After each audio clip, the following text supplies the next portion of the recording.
مجھے ویسے بھی اس کی شکل سے کیا لینا دینا تھا. اس نے سارے گھر کو سنبھال لیا اور گھر کے کام کرنے لگی. وہ کھانا بھی بہت اچھا پکاتی تھی اور گھر کو اچھے طریقے سے صاف کرتی تھی. میرے دوست نے صحیح کہا تھا. میں جب گھر میں واپس آتا تھا تو کھانا بنا ہوا ہوتا تھا, ہر طرح سے گھر بھی صاف ہوتا تھا. مجھے گھر سے اچھی فیلنگ آنا شروع ہو گئی تھی. دن اسی طرح گزر رہے تھے. میں نے وہ سب کچھ کر لیا جو میں ہمیشہ سے کرنا چاہتا تھا. مہنگے کپڑے خریدے, اچھی سی گاڑی لی, ہوٹلوں میں گیا, کلبوں میں گیا, بڑے بڑے ہوٹلوں میں کھانے کھائے, یاری دوستی نبھائی. واپس اپنے گاؤں بھی آیا سب کو یہ دکھانے کے لیے کہ میں بڑا آدمی بن گیا ہوں. میں نے بہت غرور کیا, بہت ہی زیادہ دکھاوا کیا.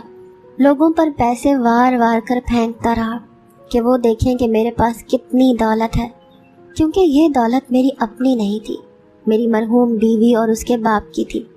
اسی لیے میں اس طرح سے پیش آ رہا تھا. وہ کہتے ہیں نا, مال مفت اور دل بے رحم. میرا بھی یہی حال تھا.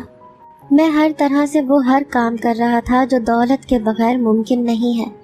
میں نے مہنگی مہنگی گھڑیاں بھی خریدی, بڑے بڑے ہوٹلوں کے سب سے مہنگے والے ڈش آرڈر کرتا رہا تاکہ پتہ چلے کہ وہ کیسی ہوتی ہیں. میں نے ہر طرح کے سامان سے اپنے گھر کو لیس کر لیا. کپڑے تو میرے پاس اتنے زیادہ تھے کہ ساری زندگی بھی کپڑے نہ لیتا تو مزید کی ضرورت نہ رہتی. نوکرانی کو بھی زیادہ پیسے دے دیا کرتا تھا. وہ کہتی تھی کہ آپ بڑے اچھے ہیں, بڑے رحم دل ہیں. اس کا لہجہ ادھر کے علاقے کے لوگوں کی طرح ہی تھا. آواز بھی بڑی عجیب سی تھی, لیکن دیکھنے میں بہت خوبصورت تھی. مجھے یقین تھا کہ اس کا چہرہ بھی بہت خوبصورت ہوگا. جب میں نے اپنی مرضی کے سارے کام کر لیے, سب کچھ حاصل کر لیا, سب کچھ محسوس کر لیا, تو اب میں سوچنے لگا کہ مجھے شادی کر لینی چاہیے. ویسے تو میں نے سوچا تھا کہ 1-2 سال تک شادی نہیں کروں گا, لیکن 4 مہینے بعد ہی مجھے خیال آ گیا کہ مجھے شادی کرنی چاہیے, کیونکہ میری عمر نکلتی جا رہی ہے, میرا حسن ڈھل رہا ہے. مرد کا حسن بھی تو ڈھلتا ہے, عورت کی طرح مرد کا حسن بھی کچھ وقت کا ہی مہمان ہوتا ہے. کہتے ہیں کہ مرد کبھی بوڑھا نہیں ہوتا. یہ بات اپنی جگہ ٹھیک ہے, لیکن شکل سے تو بوڑھا ہو ہی جاتا ہے. اس کی بھی ایک حد ہوتی ہے, میری بھی ایک حد تھی. اب میں شادی کرنا چاہتا تھا, بچے پیدا کرنا چاہتا تھا. مجھے ایک دن میری مرحوم بیوی خواب میں آئی تو بڑی اداس تھی. میں جھٹکے سے جاگ گیا. میں نے کبھی بھی نہیں سوچا تھا کہ میں نے اس کے ساتھ اچھا نہیں کیا. مجھے اسے جان سے نہیں مارنا چاہیے تھا, لیکن پھر مجھے اس کی حرکتیں یاد آ جاتی تھی جب وہ مجھ سے نوکروں کی طرح سلوک کرتی تھی, جبکہ وہ میرے نکاح میں تھی. کیا اس کو یہ نہیں پتا تھا کہ شوہر کے حقوق کیا ہوتے ہیں, شوہر کے ساتھ کس طرح رہتے ہیں؟ اس کو یہ کسی نے نہیں سکھایا تھا. اور پھر مجھ میں کمی ہی کیا تھی؟ آخر اس کا دل میری طرف مائل کیوں نہیں ہوا؟ پھر اس نے میرے ساتھ یہ سب کچھ کیوں کیا؟ وہ چاہتی تو مجھے اپنی طرح کا بنا سکتی تھی, مجھے سب کچھ سکھا سکتی تھی. میں کوئی ان پڑھ آدمی نہیں تھا, میں نے میٹرک کیا ہوا تھا اور مجھے زمانے کی سمجھ بھی تھی, مشاہدہ بھی تھا میرے پاس اور تجربہ بھی. ساری زندگی میں نے کام کیا تھا, شکل صورت سے بھی پڑھا لکھا لگتا تھا. اگر کسی کو کہتی کہ اس نے PhD کی ہوئی ہے تو اگلا بندہ فوراً مان جاتا. میں کوئی پینڈو تو نہیں تھا جو اس نے مجھے اس طرح سے دھتکار دیا تھا. اس کے ساتھ جو ہوا بالکل ٹھیک ہوا. مجھے اپنے کیے پر کبھی کبھی افسوس ہوتا تھا, لیکن جب میں اس کے بارے میں سوچتا تو میں کہتا کہ بہت اچھا ہوا. میں شادی کرنا چاہتا تھا.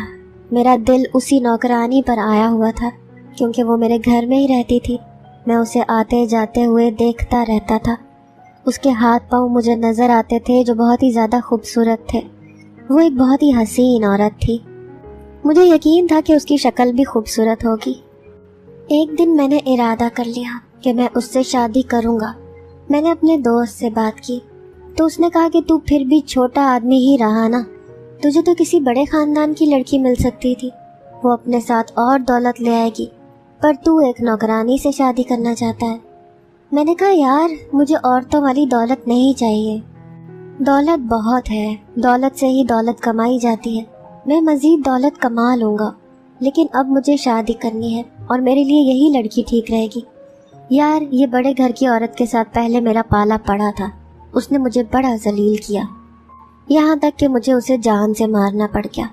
لیکن ایک غریب لڑکی امیر گھر میں آتی ہے تو بہت اچھے طریقے سے رہتی ہے, کیونکہ اس کے لیے یہ سب کچھ نیا ہوتا ہے. وہ تھوڑے میں بھی خوش ہو جاتی ہے۔